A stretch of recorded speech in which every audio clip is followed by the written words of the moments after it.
తెలంగాణ జాగృతి అధ్యక్షురాలు ఎమ్మెల్సీ కవిత 72 గంటల నిరాహార దీక్షకు బీసీ సంఘం జాతీయ అధ్యక్షుడు రాజ్యసభ సభ్యుడు ఆర్ కృష్ణయ్య సంపూర్ణ మద్దతు తెలిపారు. కవిత నిస్వార్థంగా బీసీల కోసం దీక్ష చేస్తుందని అన్నారు.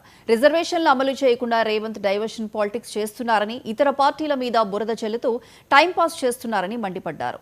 కవితను మనసారా అభినందిస్తున్నానని, కవిత దీక్షను విజయవంతం చేయాలని కృష్ణయ్య పిలుపునిచ్చారు. స్థానిక సంస్థల ఎన్నికలు నిర్వహించే అధికారము, రిజర్వేషన్లు నిర్ణయించే అధికారము రాజ్యాంగం ప్రకారం 243 D6 ప్రకారం రాష్ట్ర ప్రభుత్వానికి పూర్తి అధికారం ఉంది. కానీ ముఖ్యమంత్రి రేవంత్ రెడ్డి గారు దీన్ని డైవర్ట్ చేయడానికి నానా విధాల కొత్త డైవర్షన్ పాలిటిక్స్ ఆడుతున్నాడు.